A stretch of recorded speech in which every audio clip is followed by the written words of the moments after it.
আজি আইআইটি গুৱাহাটীত অনুষ্ঠিত হয় 28 সংখ্যক সমাৱৰ্তন অনুষ্ঠানত মুখ্য অতিথি হিচাপে উপস্থিত থাকে নেশ্যনেল ৰিচাৰ্চ ফাউণ্ডেশ্যনৰ মুখ্য কাৰ্যবাহী বিষয়া ডক্টৰ শিৱকুমাৰ কল্যাণ ৰামন।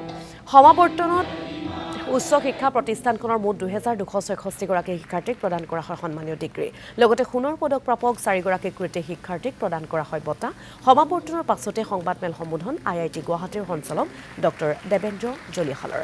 সংবাদমেলত জাগিৰোডত নিৰ্মমান সেৱী কণ্ট্ৰাক্টৰ প্ৰকল্পৰ জৰিয়তে নিয়োজিত হৈ দক্ষ অভিযন্তা সৃষ্টি হ'ব বুলি উল্লেখ কৰে সঞ্চালকগৰাকীয়ে। উল্লেখযোগ্য যে বিগত 27 বছৰত প্ৰতিষ্ঠানখনে 26,790 জনকৈ অধিক শিক্ষাৰ্থীক বিভিন্ন ডিগ্ৰী প্ৰদান কৰিছে। Today we had the 28th convocation of IIT Guwahati. We had the chief guest, Dr. Shivkumar Kalyan Raman.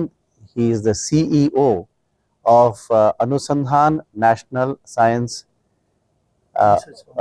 Research Foundation, which is a government body today set up to direct all nations' research. হয়, আজি আমাৰ IIT গুৱাহাটীৰ 28 সংখ্যক সমাৱৰ্তন ইয়াতে আজি হৈছে। এই বছৰ আমাৰ আইআইটি গুৱাহাটীৰ 2265 জন ছাত্ৰ ছাত্ৰীয়ে ইয়াতে ডিগ্ৰী লাভ কৰিছে আৰু ইয়াৰ ভিতৰতে প্ৰায় 900ৰ ওপৰত ছাত্ৰ ছাত্ৰীয়ে বেচেলৰ অফ টেকনলজি আৰু বেচেলৰ অফ ডিজাইন এই দুটা ডিগ্ৰী মানে যিটো কোৱা হয় স্নাতক পৰ্যায়ৰ যিকেইটা ডিগ্ৰী সেইকেইটাত প্ৰায় 1000তকৈ অকণমান কম ছাত্ৰ ছাত্ৰীয়ে পাইছে আৰু প্ৰায় 500তকৈ অলপমান কম ছাত্ৰ ছাত্ৰীয়ে PhD ডিগ্ৰী লাভ কৰিছে।